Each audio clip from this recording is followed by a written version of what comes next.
এবং একই সাথে আমরা দেখতেও পাচ্ছি যে এরই মধ্যে আমাদের সহকর্মী হয়তো যুক্ত হয়েছেন মামুন হোসাইন, তার কাছ থেকে আমরা একটু খবর জেনে আসতে চাই। মামুন, আপনি যেখানে আছেন সেখানকার খবর জানাবেন এই মুহূর্তে। আমি এখন আছি আসলে কুড়িলে, এখান দিয়ে কিন্তু 300 ফিটে কিন্তু তারেক রহমানের গাড়িবহর তার যে সংবর্ধনা স্থল রয়েছে সেখানে কিন্তু প্রবেশ করবে। এখানে কিন্তু প্রচুর নেতাকর্মীরা ভিড় জমিয়েছে রাস্তার দুই পাশে।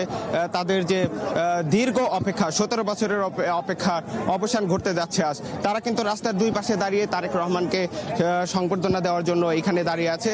তারেক রহমান কিন্তু এই দিক দিয়েই কিন্তু তিনি তার যে সভাস্থল তিনি ওখানে যাবেন, সেখানে তিনি বক্তৃতা দিবেন। তারপরে তার যে এবারকেয়ার হসপিটাল রয়েছে, যেখানে বেগম খালেদা জিয়া হসপিটাল ভর্তি আছে, সেখানে কিন্তু তিনি যাবেন।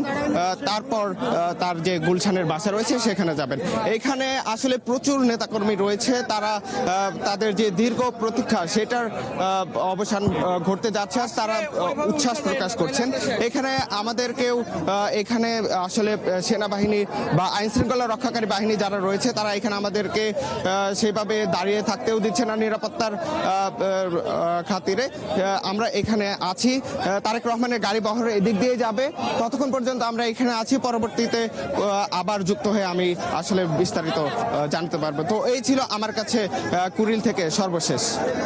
ধন্যবাদ বাবুন হোসেন। বোঝা যাচ্ছে তারিয়া চাইলেও আসলে রিপোর্টাররা ওইখানে দাঁড়িয়ে এই তথ্যগুলো দিতে পারছেন না, কারণ তাদেরও কিছু দায়িত্ব রয়েছে। কারণ যেহেতু গাড়ি বহর আসছে, সামনে দাঁড়িয়ে খুব বেশিক্ষণ সময় আসলে ছবিগুলো নিয়ে বর্ণনা করা যাবে না। কিন্তু সুবিধাটা হচ্ছে যে আমরা টপ শট থেকে দেখতে পাচ্ছি, খুব কাছাকাছি থেকে সেই ছবিগুলো দেখতে পাচ্ছি। এবং এখনও দেখা যাচ্ছে তারেক রহমান আরেকটু সামনে এসেছেন, গাড়ির দাঁড়িয়ে আছেন, তিনি এখনও বসেননি, হাত নেড়ে সেই অভিবাদন দেওয়ার কাজটা চালিয়ে যাচ্ছেন।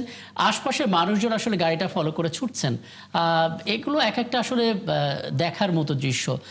ছুটছেন এবং গাড়ি ধীরে ধীরে গন্তব্য যাচ্ছে। যেটা আপনি বলছিলেন যে গাড়িটার গতি বাড়ানো হয়েছে, ঠিক তাই, গাড়ির গতি বেড়েছে কিছুটা হলেও।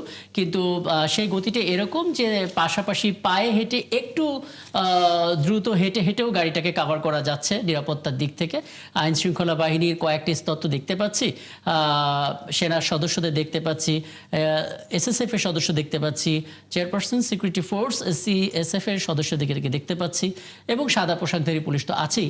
স্বেচ্ছাসেবক দলের অনেক অনেক নেতা কর্মী এবং একেবারে নিপাট স্বেচ্ছাসেবকরাও এখানে আছেন, যারা আসলে ঘিরে রেখেছেন।